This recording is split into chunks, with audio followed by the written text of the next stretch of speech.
እንደምን ሰነበታችሁ? ደህና ናችሁ? ባለፈው የተመለከትነው ንዑስ ርዕስ ነገረ ፍጻሜ በሚለው አብይ ርዕስ ስር ማለት ነው የጌታችን የመድኃኒታችን የኢየሱስ ክርስቶስ ዳግም ምጽአትን ነበረ። የኢየሱስ ክርስቶስ ዳግም ምጽአት ትርጉም ምን እንደሆነ አይተን ነበር። ይህ የኢየሱስ መምጣት ደግሞ በቅዱሳት መጻሕፍት የተነገረና እርግጠኛ ነው ብለን አጽንኦት ሰጥተን አልፈናል። በእርግጥ የሚመጣበት ጊዜ አይታወቅም።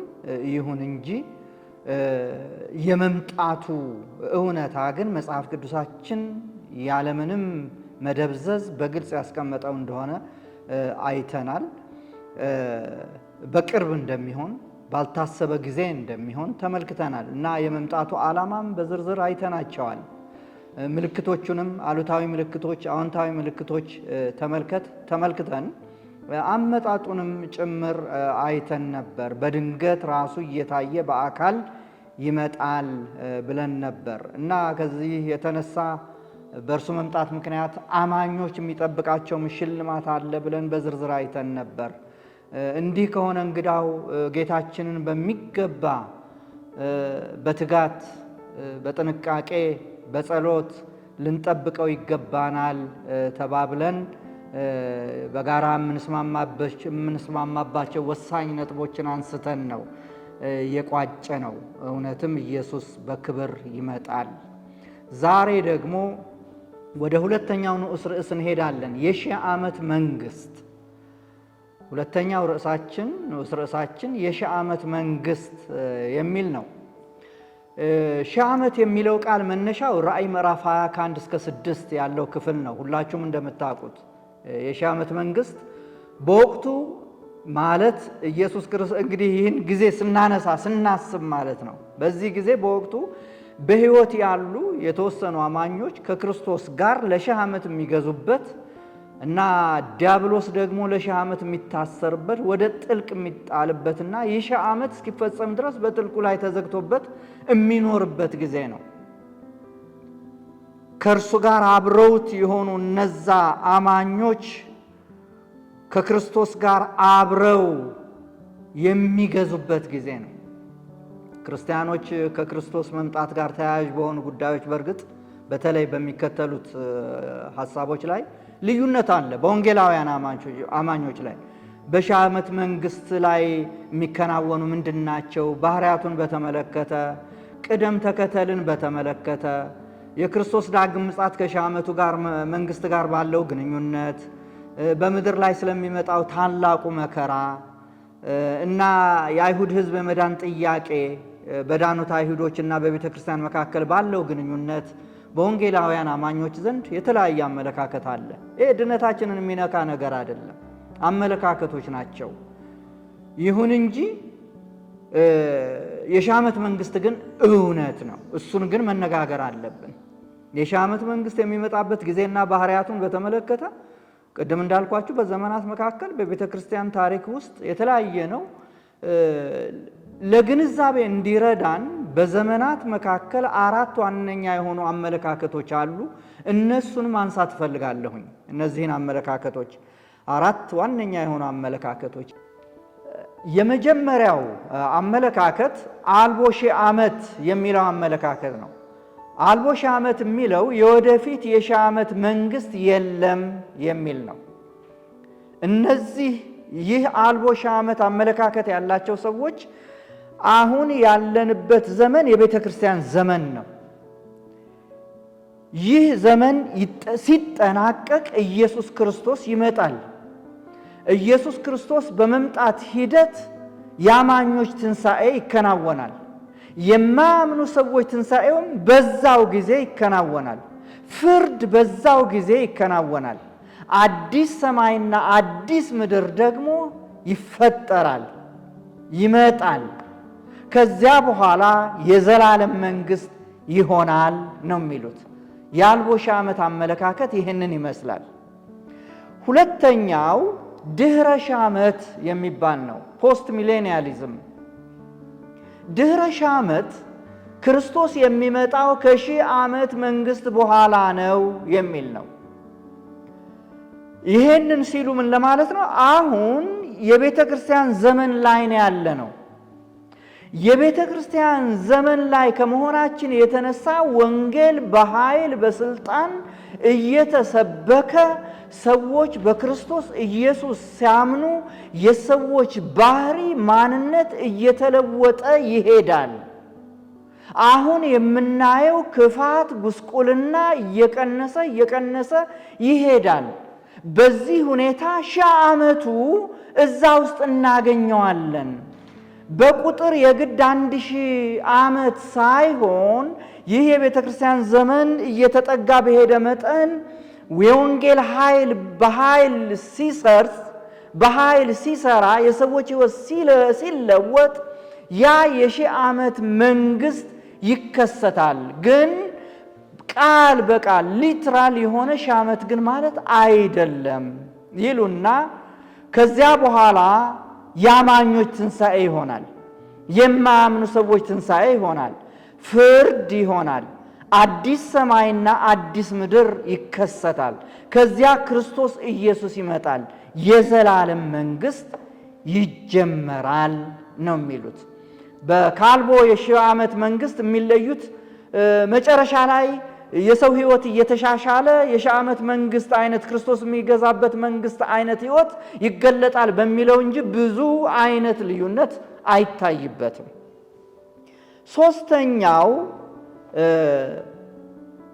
ጥንታዊ ወይም ታሪካዊ ቅድመ 1000 ዓመት የሚባል ነው። ጥንታዊ ወይም ታሪካዊ ቅድመ 1000 ዓመት ሂስቶሪክ ፕሪሚሌኒያሊዝም የሚባል ነው። ይህ አመለካከት ክርስቶስ የሚመጣው ከ1000 ዓመት በፊት ነው የሚል ነው። ይህ አመለካከት ቀጣይ ከማነሳው ጋር ተቀራራቢነት አለው፣ ግን ልዩነቱን በደንብ እንድታስተውሉ እንድትከታተሉኝ ይፈልጋለሁ። ይህ አመለካከት ምንድን ነው የሚለው?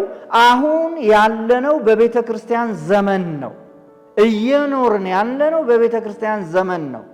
ይህ የቤተ ክርስቲያን ዘመን ሲጠናቀቅ ታላቁ መከራ ይጀመራል። ይህ መከራ ይገለጣል፣ ይታያል። ስለዚህ ቤተ ክርስቲያንም በዚህ መከራ ውስጥ ታልፋለች የሚል አመለካከት ነው ያለው። ይህ መከራ ከተጠናቀቀ በኋላ ቤተ ክርስቲያንም በመከራው ውስጥ ካለፈች በኋላ ያማኞች ትንሣኤ ይሆናል ይላሉ። ያማኞች ትንሣኤ ይሆናል። ያመኑ ሙታን ይነሳሉ፣ ትንሣኤ ይሆናል። የማያምኑት ደግሞ በቅጽበት ዓይን ይለወጣሉ። በአየር ላይ ጌታቸውን ኢየሱስ ክርስቶስን ለመገናኘት ለመቀበል ይነጠቃሉ። ቅጽበታዊ ነው የሚሆነው እሱ ነው የሚሉት። ቅጽበታዊ የሆነ ነው እና ወደ ምድር ይመለሳሉ። በዛው ቅጽበት ክፍተት የለውም። ከዚያ በኋላ ወዲያውኑ የ1000 ዓመት መንግስቱ ይጀመራል ነው የሚሉት። የ1000 ዓመት መንግስት ይጀመራል። ይህ 1000 ዓመት ሲጠናቀቅ የማያምኑ ሰዎች ትንሣኤ ይከናወናል፣ ፍርድም ይከናወናል። ኢየሱስ ክርስቶስ በፍርድ ወንበር ይቀመጣል። ከዚያ በኋላ የዘላለም መንግስት ይሆናል የሚሉ ናቸው። አራተኛው አመለካከት ቅድመ መከራ ቅድመ 1000 ዓመት የሚባል ነው። ዲስፔንሴሽናል ፕሪሚሌኒያሊዝም የምንለው ነው። ቅድመ መከራ ቅድመ 1000 ዓመት ነው። ይሄ ክርስቶስ የሚመጣው ከ1000 ዓመት መንግስት በፊትና ከታላቁ መከራ በፊት ነው የሚል ነው። በተመሳሳይ መልኩ ይህ አመለካከት አሁን ያለነው በቤተ ክርስቲያን ዘመን ነው። ግን ይህ የቤተ ክርስቲያን ዘመን ሲጠናቀቅ የአማኞች ትንሣኤ ይሆናል እና በሕይወት ያሉ አማኞች ደግሞ በቅጽበት ይነጠቃሉ። አብረው ክርስቶስ ኢየሱስን ይቀበላሉ። ለ7 ዓመታት ያህል አብረውት ይሆናሉ።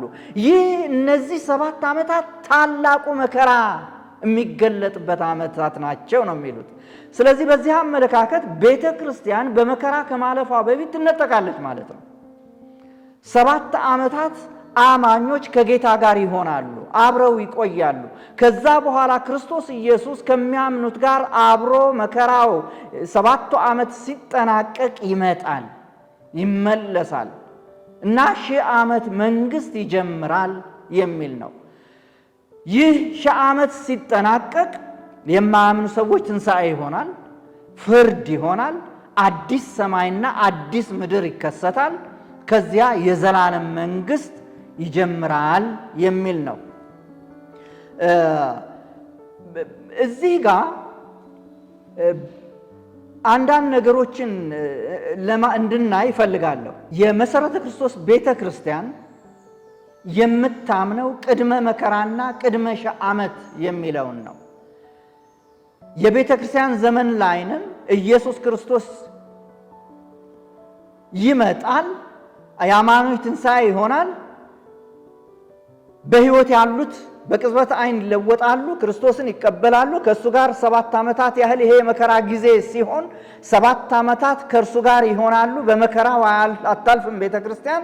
ከዚያ በኋላ ከ7 ዓመታት በኋላ ከክርስቶስ ጋር ይመጣሉ፣ 1000 ዓመት አብረው ይነግሳሉ የሚል አመለካከት ነው ያላት መሰረተ ክርስቶስ ቤተ ክርስቲያን። እግረ መንገዳችንን እንዲሁ የቤተ ክርስቲያናችንን አስተምህሮ ጭምር አጽንዖት ሰጥተን እንድናልፍ ፈልጌ ነው።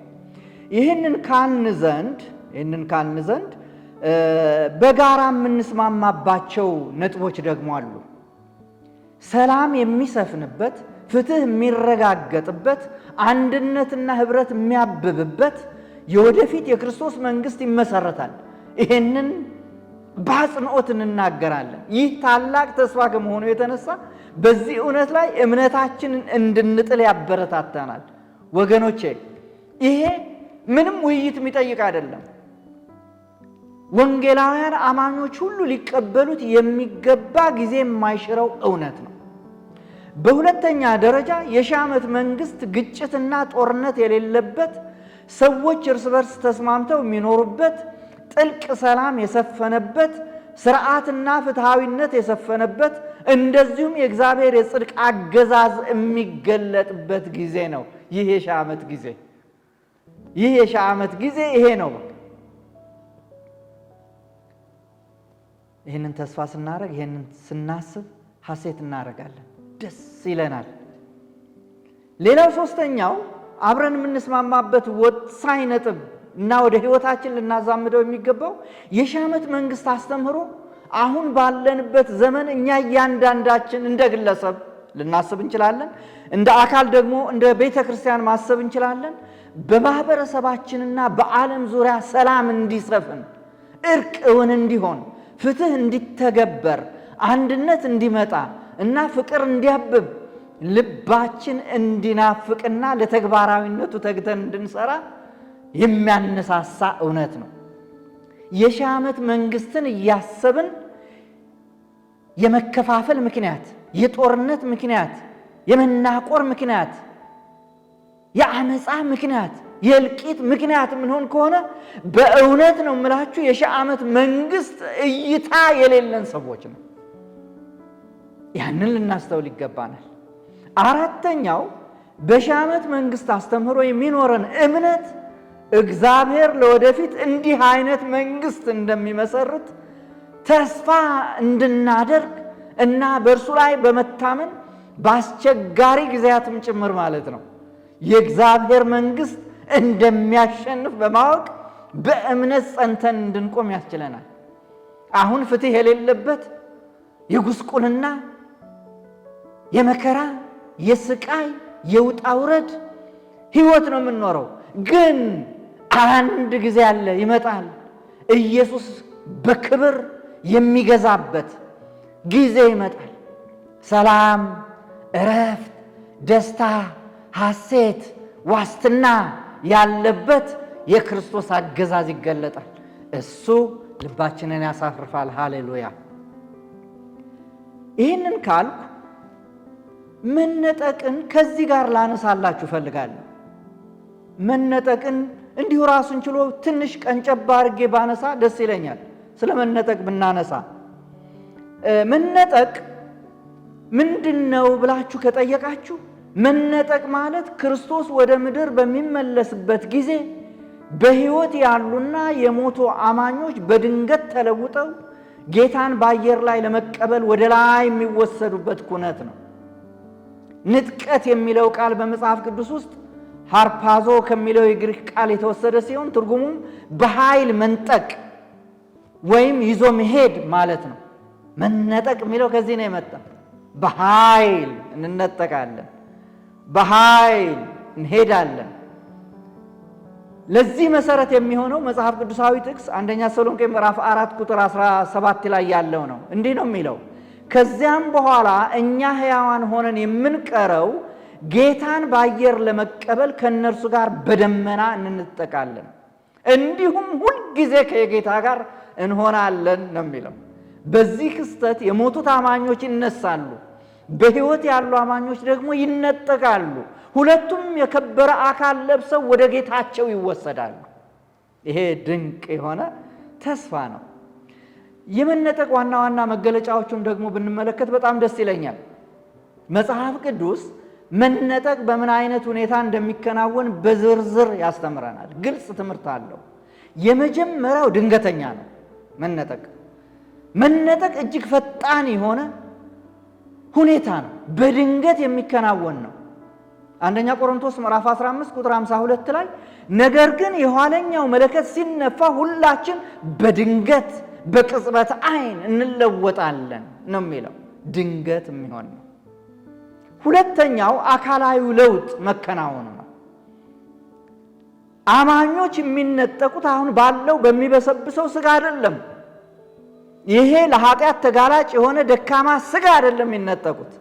የማይበሰብስና የክርስቶስን ትንሣኤ አካል የሚመስር ክብል ለብሰው ነው የሚነጠቁት።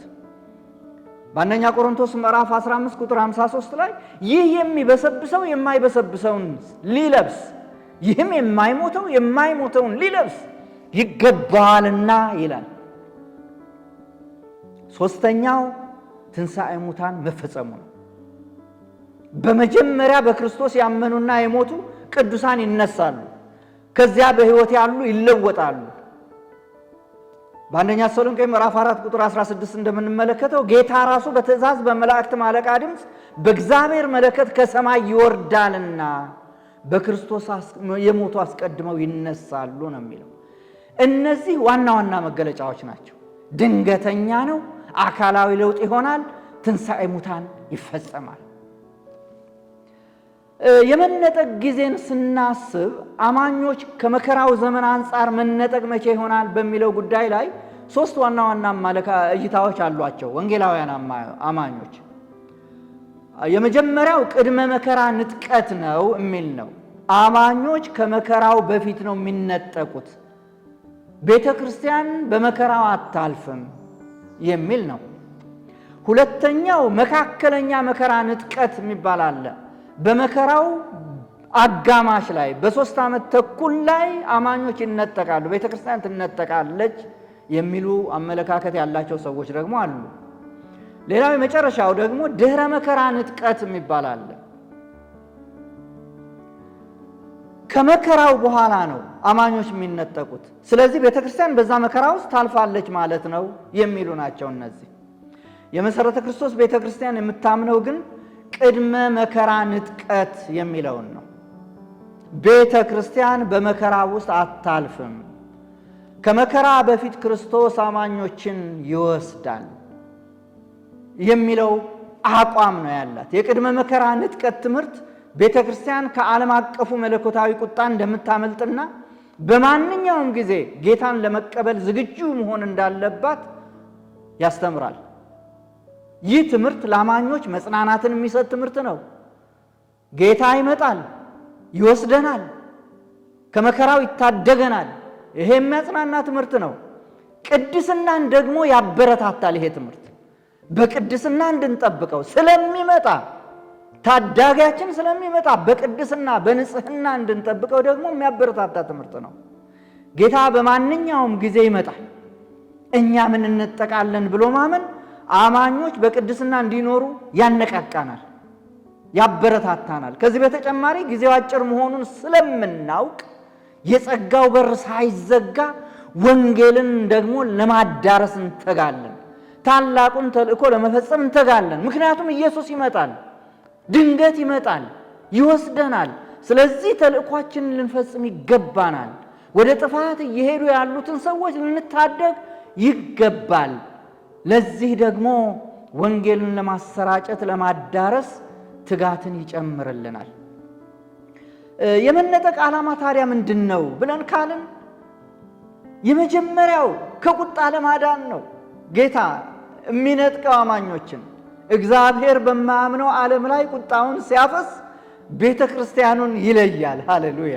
ይሄ ድንቅ ነገር ነው፣ ድንቅ ተስፋ ነው። በአንደኛ ተሰሎንቄ ምዕራፍ 5 ቁጥር 9 ላይ እግዚአብሔር ለቁጣ አልመረጠንምና በጌታችን በኢየሱስ ክርስቶስ መዳንን ለማግኘት ነው እንጂ ይላል። ከቁጣ ለማዳን ጌታ ይነጥቀናል፣ ይወስደናል። ሁለተኛው ከጌታ ጋር ለመሆን ነው። ክርስቶስ የገባውን ቃል ለመፈጸም ማለት ነው።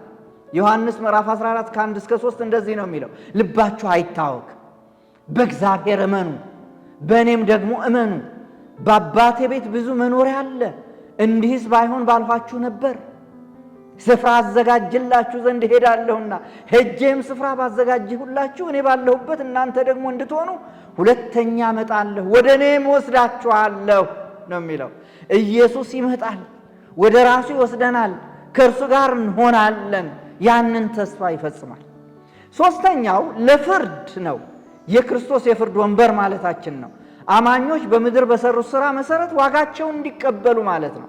በሁለተኛ ቆሮንቶስ ምዕራፍ 5 ቁጥር 10 ላይ መልካም ቢሆን ወይም ክፉ እንዳደረገ እያንዳንዱ በሥጋው የተሰራውን በብድራት ይቀበል ዘንድ ሁላችን በክርስቶስ በፍርድ ወንበር ፊት ልንገለጥ ይገባናል ይላል።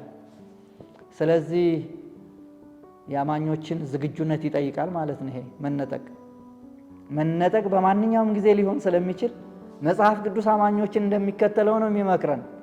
አንደኛ ንቁ ሁኑ ነው የሚለን። እንንቃ። ጌታችሁ በምን ሰዓት እንዲመጣ አታውቁምና እንግዲህ ንቁ ነው የሚለው የእግዚአብሔር ቃል በማቴዎስ 24:42። ስለዚህ ስለመነጠቅ ስናስብ መንቃት ያስፈልጋል።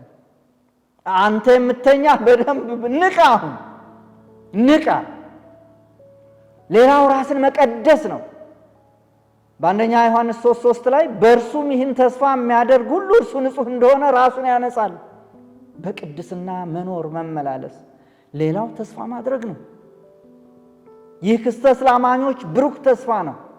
ጳውሎስ የተባረከውን ተስፋችንን እርሱም የታላቁን የአምላካችንንና የመድኃኒታችንን የኢየሱስ ክርስቶስን ክብር መገለጥ እየጠበቅን የሚለው ለዚህ ነው። ይህ ተስፋ የሚያስፈራ ሳይሆን የሚያጽናና የተባረከ ተስፋ ነው። መነጠቅ ለቤተ ክርስቲያን የድል ቀን ነው። አሜን ሃሌሉያ። በዚህ ዓለም መከራ፣ ስደት፣ እንባ ቢኖርም ጌታ ግን ለዘላለም ከእርሱ ጋር ልንኖር ሊወስደን ይመጣል። አሜን። ይህ ትምህርት የሚያሳስበን አንድ ትልቅ ጥያቄ አለ። ጌታ ዛሬ ቢመጣ እኔ ዝግጁ ነኝ? እሱ ተገቢ ጥያቄ ነው።